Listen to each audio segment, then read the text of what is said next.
Welcome students. आज हम देखेंगे अगर हमारा इनफाइनाइट ड्यूरेशन का जो सिग्नल है वो टू साइडेड है, यानी पॉजिटिव साइड भी है और नेगेटिव साइड भी है, जिसके कारण से वो नॉन कॉजल हो रहा है। तो उसके लिए हम जेड ट्रांसफॉर्म का कैलकुलेशन कैसे करेंगे और आरओसी का प्लॉट हमारा कैसे बनेगा। तो हम एक एग्जांपल लेकर चलते हैं। सपोज हमारा सिग्नल एक्सएन जो नॉन कॉजल इनफाइनाइट ड्यूरेशन का है वो है ए एन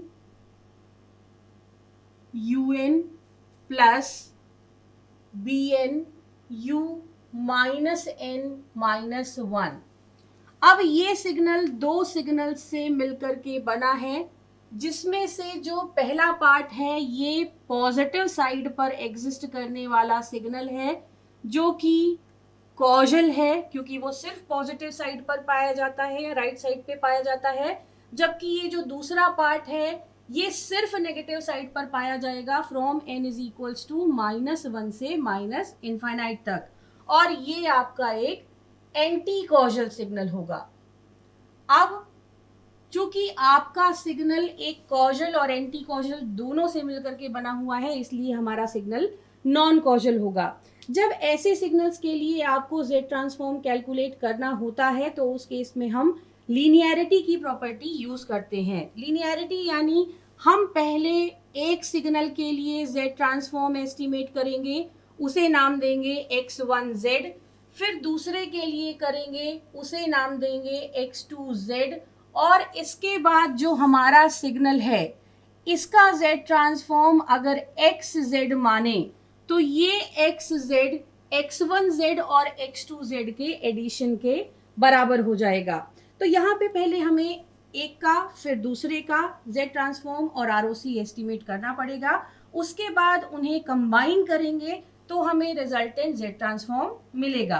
तो हम शुरुआत करते हैं पहले सिग्नल से, यानी अपने कॉजल सिग्नल से, जहां पर हमारा पहला सिग्नल जो कि कॉजल है वो है AN UN।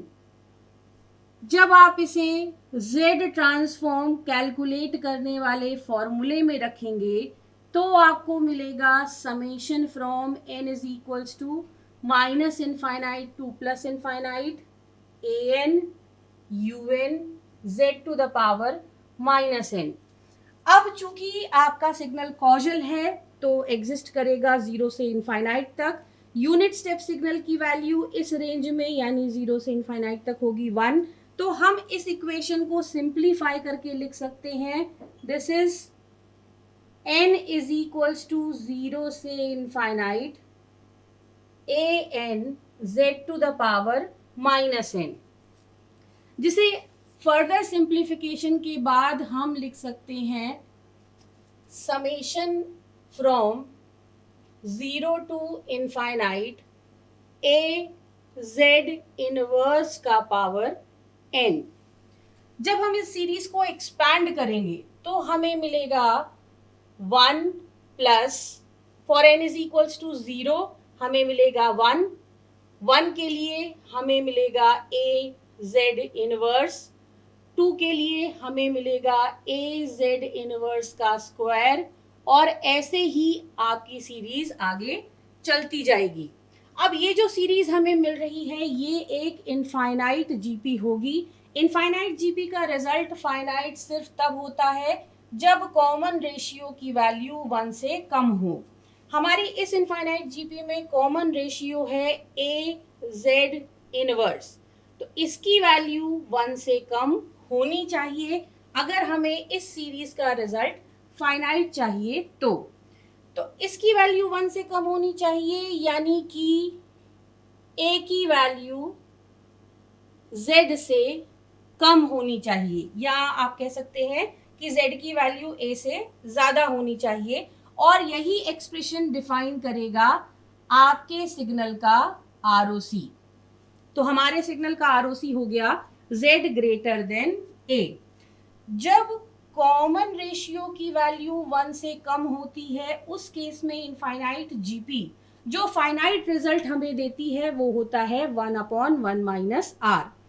r है हमारा AZ इनवर्स, तो हमें x1z की वैल्यू मिल जाएगी 1/1 माइनस आर यानी ए जेड इनवर्स। जब आप इस इक्वेशन को और भी सिंप्लीफाई करेंगे, क्योंकि z इनवर्स यानी a अपॉन z यहाँ पर आपको मिलेगा, तो आपको z ट्रांसफॉर्म की वैल्यू मिल जाएगी z upon z minus a। तो हमारे पहले सिग्नल जो कॉजल है उसका ROC हो जाएगा z ग्रेटर देन a, और z ट्रांसफॉर्म हो जाएगा z upon z minus a। तो इस तरह से हमने पहले पार्ट यानी अपने कॉजल सिग्नल का z ट्रांसफॉर्म एस्टिमेट कर लिया। जब हम इसे प्लॉट करेंगे ROC को इसके, तो z प्लेन में हमें सबसे पहले सर्कल बनाना पड़ेगा विद द रेडियस a, ऐसा, और इसके बाद चूंकि z की वैल्यू a से बड़ी है तो जो ROC आएगा वो इस a रेडियस वाले सर्कल के बाहर आएगा। तो हम इसे ऐसे हैश्ड करेंगे जो बताता है कि रीजन ऑफ कन्वर्जेंस सर्कल के बाहर है। तो इस तरह से हमने पहले पार्ट का z ट्रांसफॉर्म और ROC कैलकुलेट कर लिया।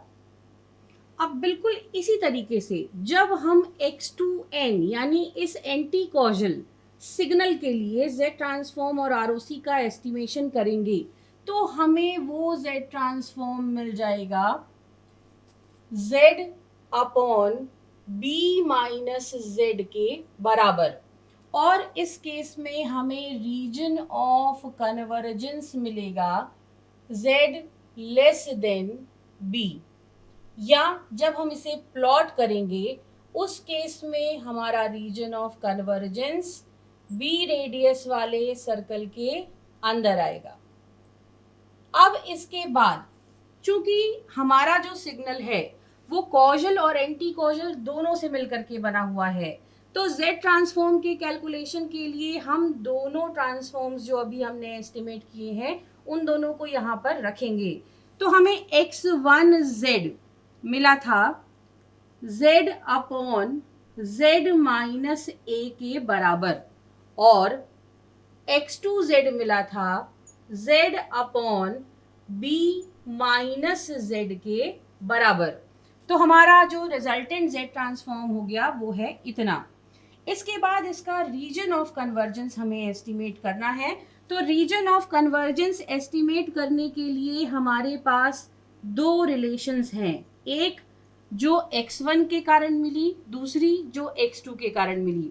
x1 के कारण हमें मिला z ग्रेटर देन a, और x2 के कारण हमें मिला z लेस देन b। यानी अगर हमारा सिग्नल प्रैक्टिकली रियलाइजेबल है तो उस केस में z की वैल्यू a से बड़ी होगी लेकिन b से छोटी होगी।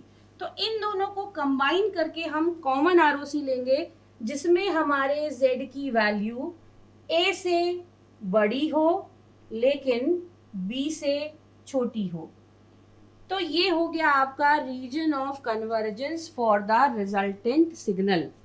जब हम इस ROC को प्लॉट करेंगे उस केस में हमें इन दोनों की कंडीशन को देखना पड़ेगा। तो उस केस में हम दो सर्कल्स बनाएंगे।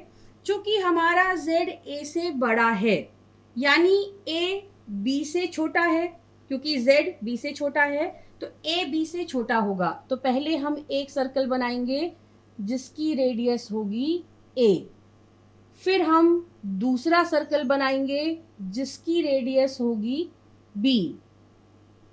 अब इसके बाद चूंकि हमारा z a से बड़ा है यानी रीजन ऑफ कन्वर्जेंस a के बाद होगा, और हमारा z b से छोटा है यानी region of convergence b radius वाले सर्कल के अंदर होगा।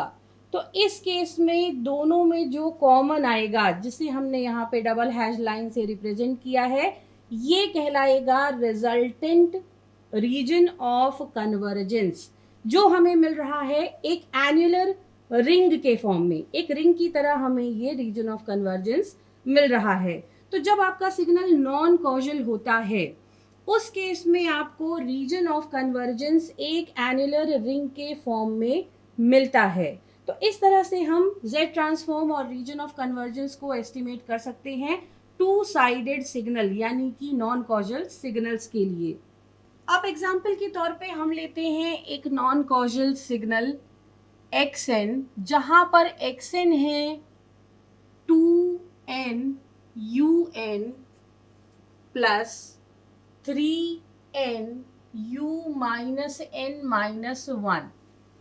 इस सिग्नल का हमें रीजन ऑफ कन्वर्जेंस और Z ट्रांसफॉर्म का कैलकुलेशन करना है, तो हम इसे फिर से दो पार्ट्स में ब्रेक करेंगे जैसे अभी अपन ने किया था। ये हो जाएगा आपका कॉजल सिग्नल जिसे हम नाम दे रहे हैं x1n।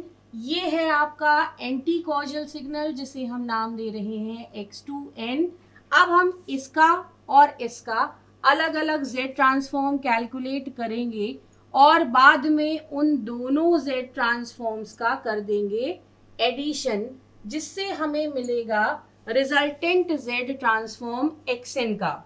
ठीक है, अब x1z को कैलकुलेट करने के लिए अभी अपन ने देखा कि अगर हमारा सिग्नल कॉजल है तो उस केस में उसका Z ट्रांसफॉर्म हो जाता है Z upon Z minus a की वैल्यू यहां पर है 2, तो ये हो जाएगा Z माइनस 2।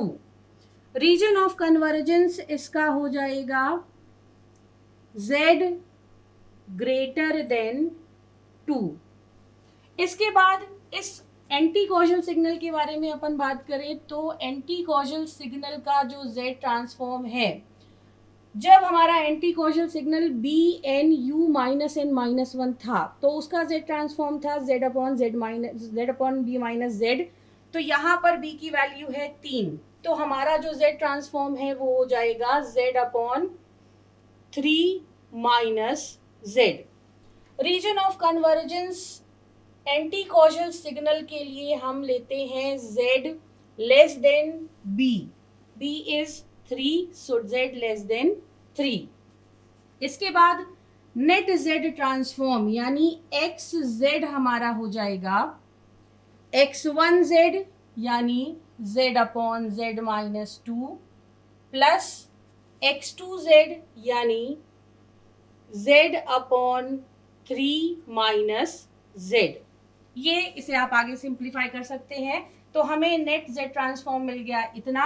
अब रीजन ऑफ कन्वर्जेंस के लिए हमारे पास दो स्टेटमेंट्स हैं, एक है Z ग्रेटर देन 2 और दूसरा है Z लेस देन 3।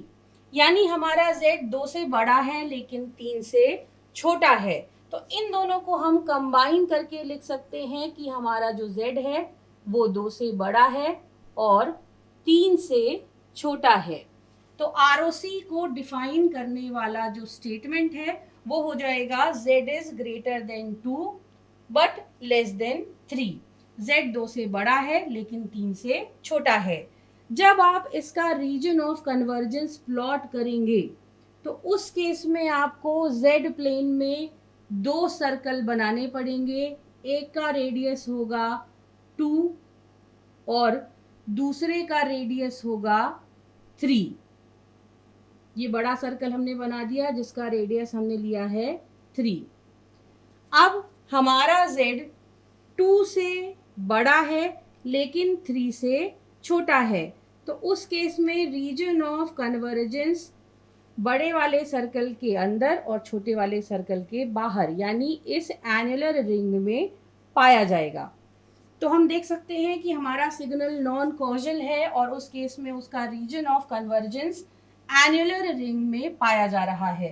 तो इस तरह से हम अपने नॉन कॉजल सिग्नल्स के जो टू साइडेड होते हैं उनके Z ट्रांसफॉर्म और रीजन ऑफ कन्वर्जेंस को एस्टिमेट कर सकते हैं।